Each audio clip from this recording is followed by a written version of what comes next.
जय श्री कृष्ण। श्रीमद् भगवद गीता का 14वां अध्याय।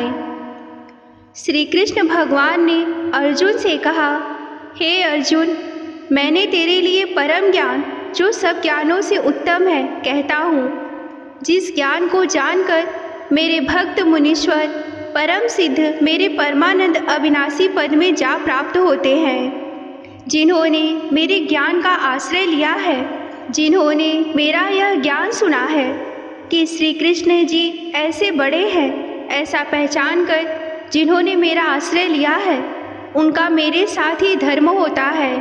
अर्थात मेरा भक्त संसार की प्रलय के साथ लय नहीं होता।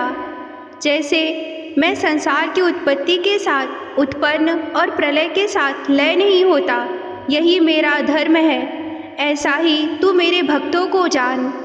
हे अर्जुन, परम ब्रह्मा मेरी योनि है, मैं उसमें गर्भ को रखता हूँ और उसमें भूतों की उत्पत्ति होती है।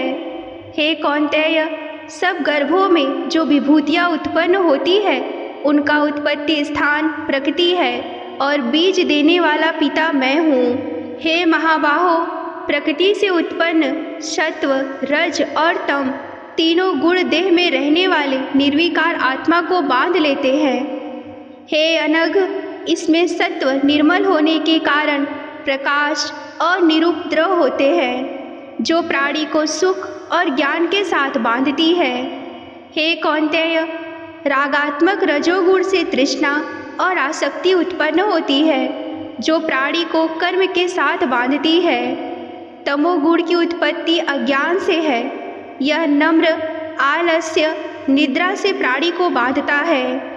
हे अर्जुन, सत्व सुख उत्पन्न करता है, रज कर्म पैदा करता है, तम सब ज्ञानों को ढककर प्रमाद पैदा करता है। हे अर्जुन, सत्व गुण रज और तम को दबाकर बढ़ता है। इसी प्रकार रज सत्व और तम को और तम सत्व और रज को दबाकर बढ़ना चाहता है। इस देह में इंद्रियां द्वारा जब ज्ञान का प्रकाश हो, तब समझिए कि सत्वगुण की विशेष वृद्धि हुई है। हे कौन्तेय, जब रजोगुण बढ़ता है तो प्राणी लोभी हो जाता है, वह सुख आराम के द्रव्य बढ़ाने में जुट जाता है। वह हर समय कार्य में लगा रहता है, निष्काम नहीं बैठ सकता। जब ऐसा हो तो समझना चाहिए कि राजस गुण बढ़ रहा है। हे कुंती नंदन, तमोगुण की प्रबलता से अविवेक, अनुधम, प्रमाद और मोह ये सब होते हैं। जब देह में सत्वगुण के उदय में मृत्यु प्राप्त होती है, तो वह ज्ञानियों के प्रकाशमय लोक को पाता है। रजोगुण के उदय होने पर मृत्यु को प्राप्त करने वाले कर्मों में आसक्त मनुष्य योनि में जन्म लेता है और तमोगुण के उदय में मरा हुआ मूढ़ योनि में जन्म पाता है। सात्विक पुण्य कर्म फल भी सात्विक और कलंक रहित होता है। राजस कर्म का फल दुख और तामस कर्म का फल अज्ञान है। सत्व से ज्ञान उत्पन्न होता है, रज से लोभ और तम से प्रमाद, मोह और अज्ञान की उत्पत्ति होती है। सात्विक पुरुष को उत्तम, राजस को मध्यम और तामसी को अधम गति प्राप्त होती है।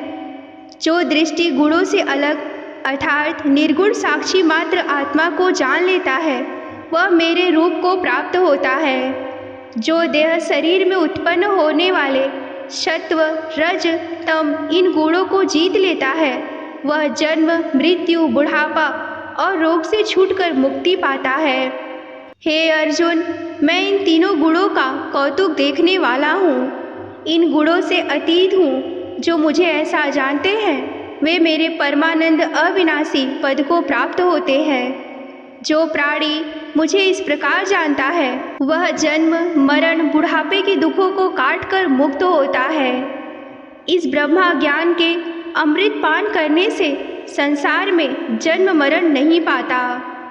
यह वचन सुनकर अर्जुन ने दीनदयाल श्री कृष्ण भगवान से पूछा, हे भगवान, हे कृपानिधान, यह जीव जो तीनों गुणों से बंधा है, इसके छूटने की क्या विधि है? उसके क्या लक्षण है, जो देह के साथ होने पर भी तीनों गुणों से अतीत है। अर्जुन की विनय सुनकर श्री कृष्ण भगवान बोले, हे अर्जुन, जो देह के साथ होते हुए भी तीनों गुणों से अतीत है, उसके लक्षण सुन। वह गुणों को देह में उपजाता बरतता जानता है, इसीलिए उनसे विचलित नहीं होता। वह गुणों को बुरा नहीं मानता, उन्हें हटाने की बात भी नहीं सोचता। यही उदासीन होना है। इससे मेरा क्या प्रयोजन है, अर्थात मेरे कहने का तात्पर्य क्या है? जैसे विष्णु की माया गुणों को उपजाती है, वैसे ही देहों में स्वभाव मिले हुए गुण बढ़ते हैं। मैं आत्मा रूप इससे न्यारा हूँ। इस प्रकार गुणों से प्रेरित होकर चले। फिर कैसा हूँ? सुख दुख में एक समान, स्तुति निंदा में एक जैसा, जो कंचन माटी और पाषाण को एक समान जाने, आदर अनादर करने से दुखी सुखी ना होवे, शत्रु मित्र को एक जैसा समझे, किसी कार्य का आरंभ ना करे। हे अर्जुन, तू तीनों गुणों से अतीत का प्रश्न किया है, यह उनके लक्षण कहे हैं। अब जिस प्रकार तीनों गुणों से अतीत होवे, यह सुन।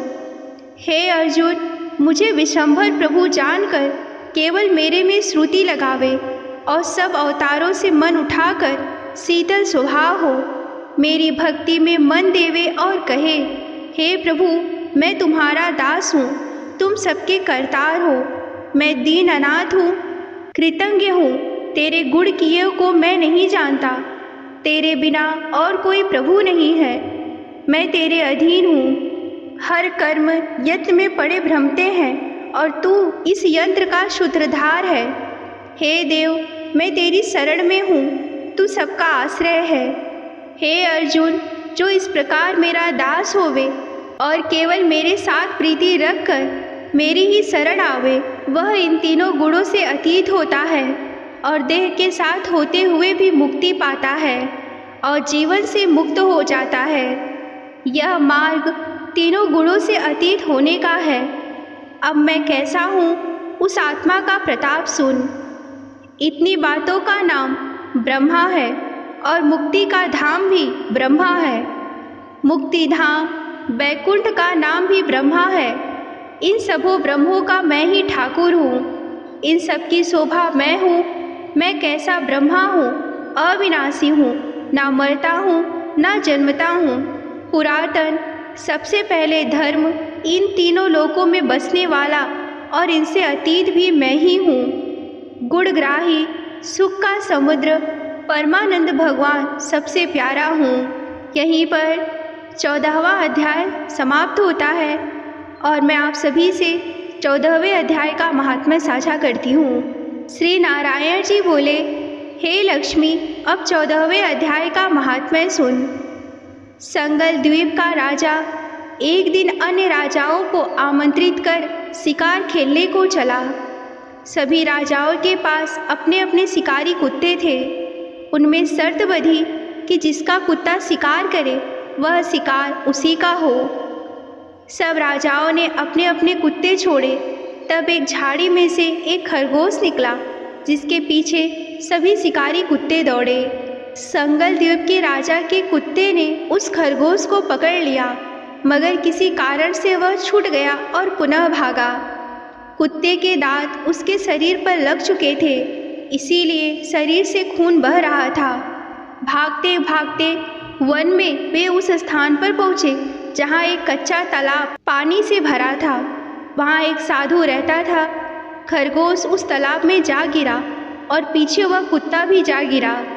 इतने में राजा भी घोड़ा दौड़ाकर वहाँ आ पहुँचा तो देखा कि दोनों तालाब में मरे पड़े हैं और देह देही पाकर बैकुंठ को चले हैं।